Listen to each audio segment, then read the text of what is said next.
Welcome to Dead Man Talking. Tonight's story is a deep woods horror from the incredible mind of Culpat over on Reddit No Sleep. Please, as ever, do let us know what you thought down below in the comments box. Please do like and share. It really does help build the channel and our community further. And why not hashtag TeamFEAR and DMT's Cryptid crew. And so, with that aside, let's get into tonight's story, entitled The Dark Tract. Let's get straight into that. The Dark Tract is an area within the forest near our village that is avoided by the locals whenever possible. Thanks to its long history as a place of evil, even the children, adventurous as they are, will avoid it, for they have been told the terrible tales of the Dark Tract multiple times. The tales of the Dark Tract started at the dawn of the last century. It was originally barracks used by the army, but as soldiers left it, was converted into a hunter's camp. All was well until one snowy night, the hunters simply vanished without a trace. At first, the locals tried to search for them, but nothing remained but the camp itself. After this incident, the people of the village began to see strange lights in the forest, and they began shunning the place, talking of it as if it were possessed by an evil spirit. The reputation of the forest being evil was sealed when a villager declared that the rumours of the forest and the old hunter's camp were nothing but superstitions. Edged on by a bet, he declared that he would enter the forest at night, spend the night in camp, and return the next day. And he never returned, and like all the others before him, no trace of him could be found. For half a century, many others, local or not, would declare that the warnings were nothing but superstition, but they would all vanish. Some people rationalized it by saying that the surrounding areas were a natural hazard, as deep swamps would form, especially after heavy rains, but the locals knew better and attributed them to the old hunter's camp, now known as the Dark Tract. Even the forest was seen as haunted. However, if the person possessed a special amulet made in our village, it seemed that the forest itself would not take them, nor lure them to the Dark Tract. Now, to my story. It started with a family, husband, wife and their young adult daughter, that we knew through a mutual friend who was staying with us for a few days on a stopover during their family vacation. And being raised in the city, they were instantly skeptical about our warnings not to enter the forest and the reasons why. This irritated me as they acted oh so smart, declaring that their gadgets with geolocation services would prevent them from getting lost in the forest, as they called it, and that the supernatural stories that I told them were nothing but old wives' tales designed to stop the children from getting lost in the forest. The husband then suggested that the family visit the forest and find the Dark Tract for themselves, to prove to us all that it was nothing to be afraid of. I did my best to persuade them not to enter, but the husband let his ego and arrogance blind him. In his eyes, I was just a country person with limited education, while he was from the city, had better education and a sharper mind than me.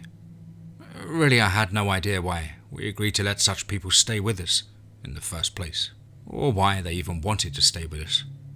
After hearing what he said, I simply gave him a final warning for his own safety, then left him alone. It was mid-afternoon when the man declared that he was leaving. And sighing, I told him one last time that he should not, but he paid no attention, left, and I returned to my daily chores. By the time sunset had come, he had not returned, and we noticed that the rest of the family were missing as well. And though I had prepared myself for this and initially was going to accept the fact that they were gone for good, at that moment a great curiosity took a hold of me. I wanted to save that stupid man and his weak-willed family, and then I wanted to see the look on his face as he realized that he truly knew nothing. And so, after finding my amulet, I steeled my resolve and entered the forest. I immediately began looking for signs of where they had been. At this stage, it was not completely dark just yet, but the air was thick, heavy, and the forest had an unnatural silence. Luckily, I knew where I had to go. The forest would send all those without an amulet straight to the Dark Tract, and with little difficulty, I found myself at the border of the Dark Tract. And looking at the camp from the border, I noticed that the very place itself looked unnatural. The buildings were weathered and decayed, but somehow held some shape instead of collapsing entirely. Plants grew, but they looked alien to me, and nothing within the camp moved. It was as if there wasn't a single living creature there. Taking a deep breath, I pushed forward and entered the camp. The moment that I crossed the border, an unpleasant ringing sound began assaulting my ears. It was as if a swarm of mosquitoes was flying right behind me. Most unnerving of all, just as suddenly as the sound started, it would stop and the silence would return. And then just as suddenly, it would begin again. Doing my best to ignore the almost maddening noise, I pushed on. And by now the sun had set and it was dark, but I had a flashlight with me, and so I turned it on and began to look for the missing family. Not thinking straight, I shouted their names, hoping that they would respond. Looking back, I knew that this was not a smart move, as the moment I made my presence known, I felt something change. The alien-like plants and bushes began rustling, and I felt as if something big was stalking me. Though no matter what I did or where I looked, I could not see it. Gathering my courage together, I pushed forward and continued looking for the family until among the ruins I came across a clearing. And it was here that my heart almost stopped. There, in the middle of the clearing, the missing family. At first, I was relieved to have found them, and thought that everything would be okay, but as I approached them, I saw that something was amiss. Everyone was standing still, staring into space with an empty expression on their face, drool running from their mouths, but just under their breaths I could hear them faintly whispering as if they were talking to something that only they could hear and see. And though my mind screamed at me to run and never look back, I knew that I could not do that. I was brought up better than that, and knew that the only chance that this family had of surviving was me. Resigning myself to that fact, I put the amulet in my pocket, stepped forward, and firmly grabbed the hands of the wife and daughter. The moment that I did that, the world changed. The forest surrounding the camp turned black, and I could no longer see the trees, but somehow the camp remained visible. Looking around in amazed horror, I saw that the camp had changed as well. The buildings were no longer defeated by time, but instead they looked strong, as if they were maintained and cared for. Then I noticed something entirely new. A long table with what seemed to be people sitting at the table. And taking a closer look, I froze. I wanted to scream, but in my terror I could not make a sound. The people that were sat at the table were the mummified corpses of the hunters, the original people to vanish in the Dark Tract last century. How did I know that it was them? Though these were corpses, whatever supernatural power gave life to this place had, to an extent, preserved the bodies, clothes, and even their hunting equipment. Every villager knew what the hunters looked like, for their likeness had been captured in a statue that was erected in the village as a memorial to them. The only mercy that I had was that it was too dark to see them in all of their details. That said, I saw enough. Their faces were twisted and hideous, as if they had died in agonizing pain. The alien plants, though perhaps I should call them demonic plants, were growing out of their bodies as if they were a parasite. I shuddered at the thought that perhaps these people were alive as the plants gradually grew into them. Not wanting to see more, I turned back to the family. Thankfully, they were still alive and so I returned to my original task of trying to save them. At that moment I heard a terrible noise that felt as if it were digging into my soul. The worst part, whatever was making that noise had begun talking. Why do you want to take them from me? They are mine. They came by themselves, and I won't let them go.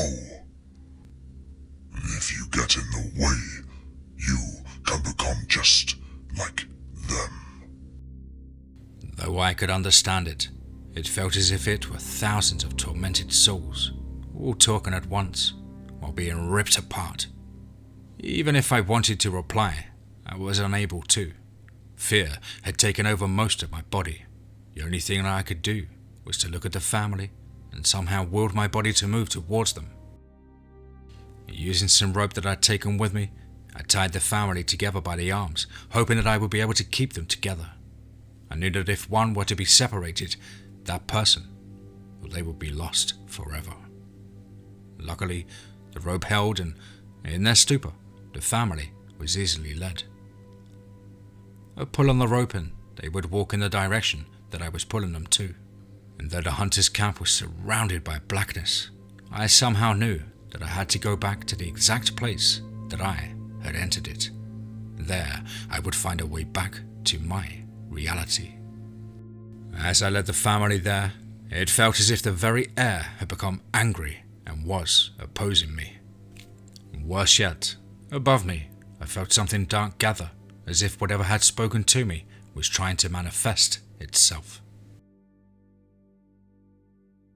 To this day, I do not know how I kept my composure, but somehow I made it to the place I wanted to reach and found the gateway back. And just before stepping through, I heard one last terrible screech that I am sure was a command to stop. At this moment, I almost faltered. For a moment my body froze in fear. But perhaps it was that fear that also pushed me forward, as I knew that if I didn't move right at that moment, both the family and I would be lost. That last step was the most difficult step of my life, but I made it. And just as suddenly as when I entered the other reality, I was back in mine. The first thing I noticed was how warm it was and how safe the forest felt compared to the Dark Tract. It was as if I had walked out of a house of horrors and into a parent's loving embrace. At that moment, the family finally came to their senses. Their faces turned pale and they screamed in terror, losing all composure. And if I had not tied them together, they would have blindly run in panic, most likely straight back into the Dark Tract. And slowly, they realized that they were out of the evil place and nearly calmed themselves. But that was short-lived. Something huge erupted from the middle of the camp, bringing down the buildings, howling like an animal and directing its malice right at us. And then it roared. They are mine. And gave chase. We waited no longer and ran with a fear of death, or worse, in our hearts. I had no idea that I could run this fast, but I did, and so did the family.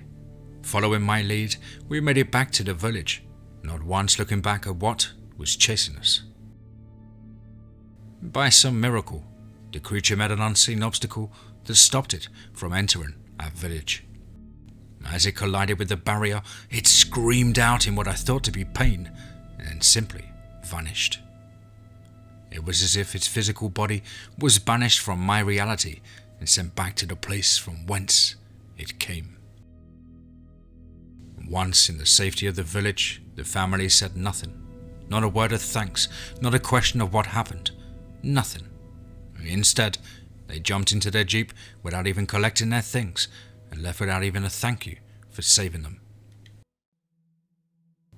Well, I was not offended. The husband had realized how much of a fool he had been and was unable to look me in the eye. But I saw it. I saw his shame. And I saw that he understood my disdain towards him. But deep down, I was really glad that we had all survived. And this is where my story ends, just as the villagers ran out to meet me in amazement at what I had accomplished.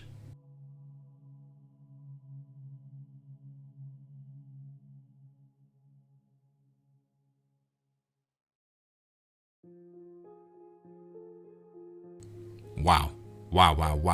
Short but equally chilling story there from the incredible mind of Culpat over on Reddit, No Sleep. A big thank you to Culpat for allowing me to narrate their story on the show, and I really hope you enjoyed my rendition. Of course, guys and girls as ever, please do let me know what you thought down below in the comments box. Please do like and share. It really does help build the channel and our community further. And why not hashtag TeamFEAR and DMT's Cryptid Crew. If you're an aspiring writer or would just like to have a crack at things, why not get in touch with myself on the usual email as on screen, which is dmtforestofear@gmail.com. I look forward to hearing from you. I hope everybody's having a great week at work or school, whatever it is that you do, and I hope you're keeping fit and focused as possible during these testing times. But above all, guys, remember, be safe, not sorry.